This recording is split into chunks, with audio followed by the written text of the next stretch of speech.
Graphs are a powerful and flexible tool used throughout the sciences. By definition, a graph consists of a pair of sets, V and E. V is the set of vertices, also called nodes, which are represented by these dots. And the set E is the set of edges. Now, an edge can either connect a pair of vertices, or it can be a loop from a vertex back to itself. And it makes sense to have a node without any edges, but it doesn't make sense to have edges without any nodes. Here's a couple of examples. This graph could represent a hierarchy with supervisors and underlings, or it could represent networked computers. But what I used this graph for was to answer this question: what's the probability of a tie in a game of rock, paper, scissors? So to address this, I labeled these vertices. I'll call this one R for rock, P for paper, S for scissors, and then I'll repeat that. RPS, RPS, RPS. So I see that there are 9 possible games of rock, paper, scissors. This pair of edges represents the game where both people throw a rock. The pair of edges that goes to P first and then S, this represents the game where player 1 plays paper and player 2 plays scissors, and so on. And there are 9 possible outcomes. And of those, which are the ties? Here's one tie, where we have rock versus rock, paper versus paper, scissors versus scissors. So I see that the probability of a tie in rock, paper, scissors is 3 out of 9, or 1/3. This graph looks a little different. This graph has arrows instead of edges, so it's called a directed graph. And these edges are labeled with some numbers. Now, this could represent states of a system and the energy required to transfer from state to state, or this could represent travel routes and travel times. But for now, I'm going to think of this as representing airports and flight numbers. So there's flight 90 from this city to this city, and so on. All right, so if you had to cancel one of these flights, which one should we choose? Well, let's take a look at the graph a little bit. Take a look at edge 110. So if we remove this edge, then is it still possible to go everywhere in this system? So no, because notice that this directed edge is the only edge into the second city. So if we cancel flight 110, there'll be no way to get from the first city or from any of the cities to the second city, because that's the only edge pointing into that city. Likewise, we wouldn't want to cancel flight 90, because that's the only edge pointing out of this city, the fourth city. The 2 routes that you could cancel without causing too much disruption, or without causing the maximum destruction, would be flight 100 or flight 125. If you cancel flight 100, then it's still possible to get from any of these cities to any of these cities by following the other edges. And the same with 125. But if you cancel 80, 110, 90, or 150, then you end up either with a city where there's no way to get in, or a city where there's no way to get out. Let's look at some terminology for graphs. We say that a graph is simple if it has no multiple edges and no self-loops. So if we take a look at this example graph on the side, there are 2 edges from V1 to V3. There's edge E3 and edge E4. So this graph is not simple. This little graph over here is, with just 2 vertices and 1 edge connecting them. But if we consider this whole thing as a graph, no, it's not simple. A graph is directed if it has arrows instead of edges.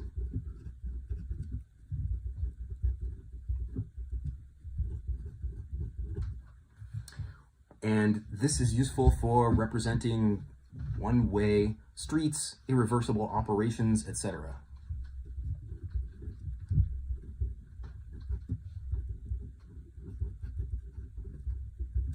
One-way connections.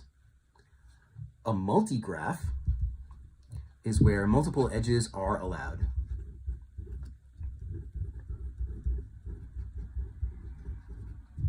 So this thing is a multigraph because it has these multiple edges.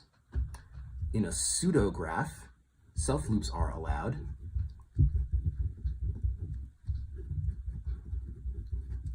Here's an example of a self-loop.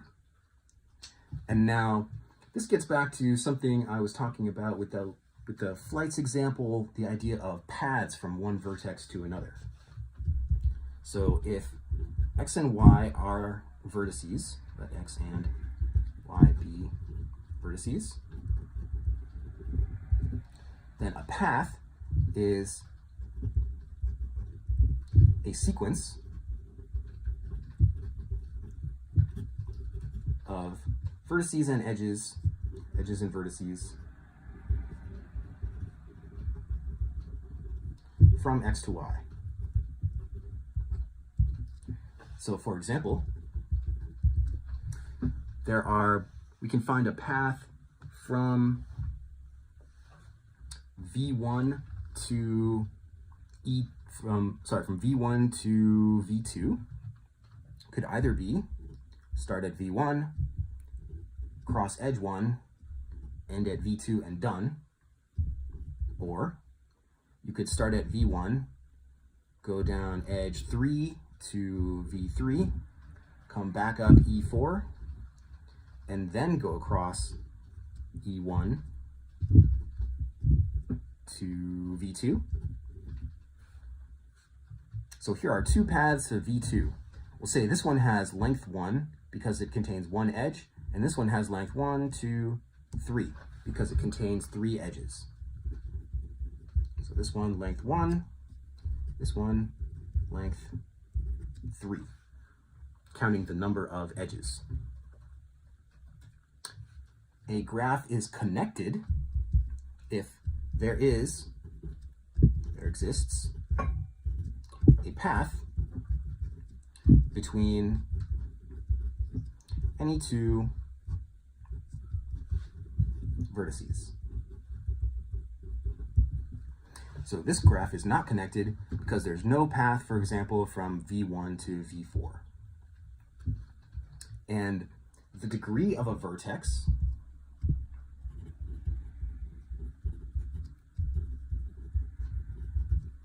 it's the number of edges that have that vertex as one of their endpoints.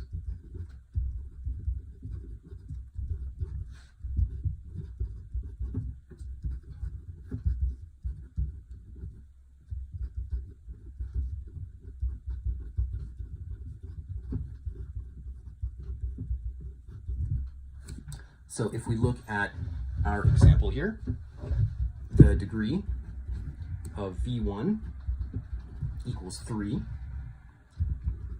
and the degree of V2 is also 3 since self-loops count for 2. Self-loops count as 2.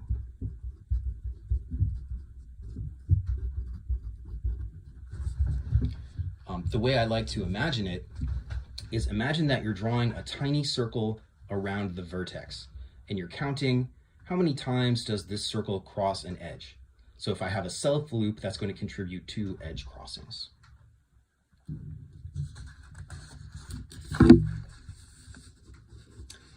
So what sort of questions or problems can we study when we're studying graph theory?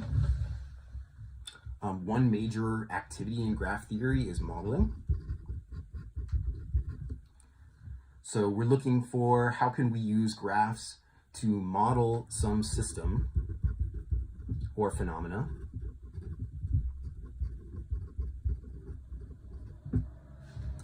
And the same graph interpreted differently or decorated by labeling the edges or labeling the vertices can represent many different systems. Another question is, given a graph, determine which properties it has.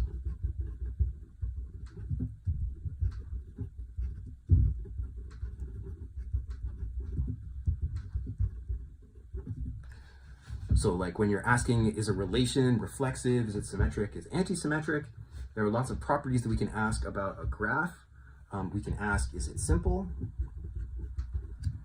Is it bipartite?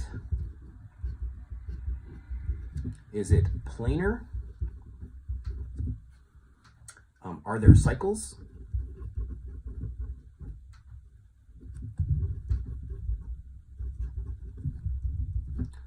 And so on.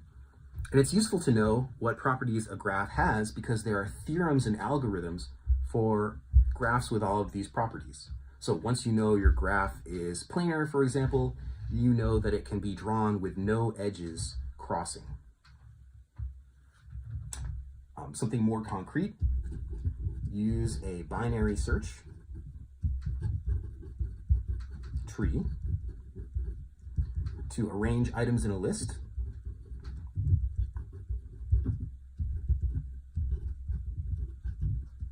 for efficient searching.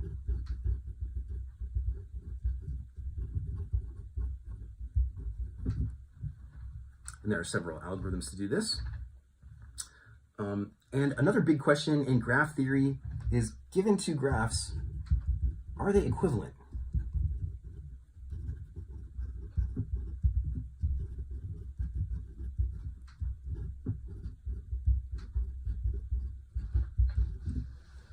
So let me put some quotes around equivalent because I'm not going to give a precise definition for what that means right now.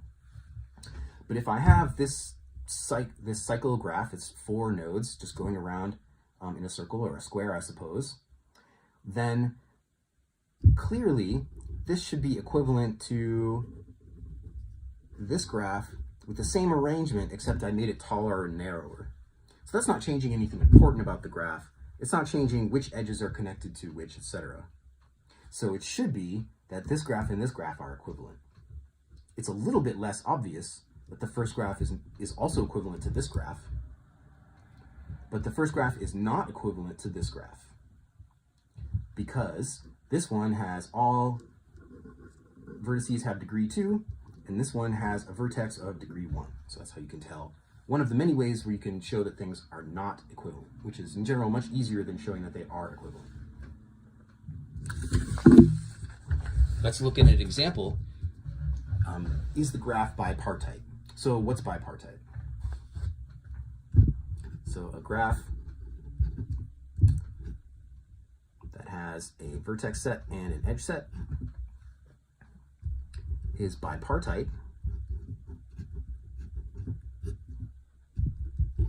if you can split the vertices up into 2 groups so that each group is only looking across to the other group. So a graph V and E is bipartite if there exists a partition of V into a union of 2 sets, V1 union V2, where every edge has one endpoint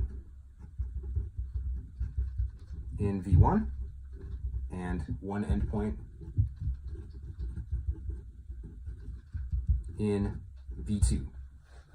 So here's an example of a bipartite graph.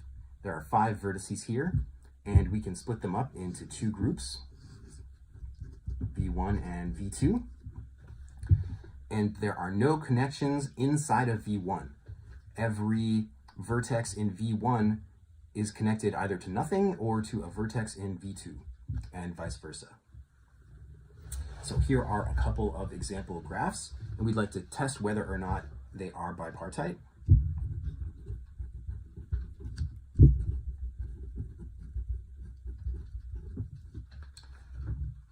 Now, it's difficult to test if there exists a partition because you would have to try every combination of rearranging these points to see until you find one.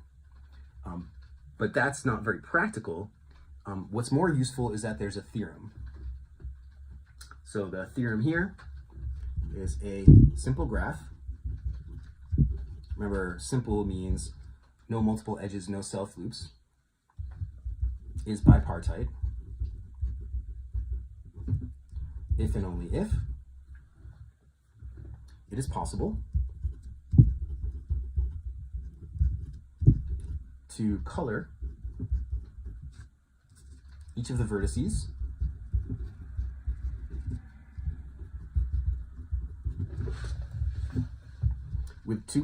with one of two colors,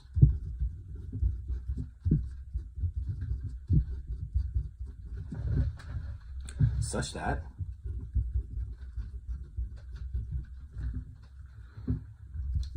no adjacent vertices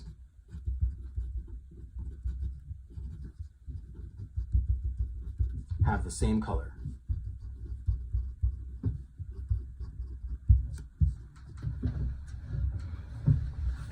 So a simple graph is bipartite if and only if it's possible to color each of the vertices with one of two colors such that no adjacent vertices have the same color. Let's try out this theorem on both of these two examples. So let's choose colors R for red, B for blue, and let's start arbitrarily labeling this one R. Now I can't make this one red because it's next to one that's red, so I must make it blue. And now I can't make this one red because it's adjacent to red, and I can't make it blue because it's adjacent to blue. This is not bipartite.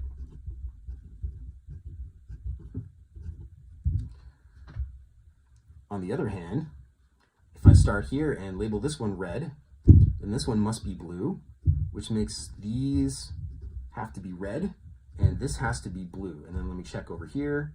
Yep. So at this vertex is red, and it is connected only to blue vertices. This vertex is blue, it is connected only to red vertices, etc.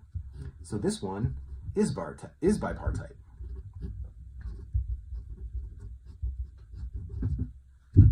So here's what that looks like if you divide it up into two sets, the red set and the blue set. So we've got a red here connecting to a blue here, so I'm doing this. And then that blue is connected to two different red ones that are neither of which is the original one. So this is the first red, goes to this blue, which goes to two reds.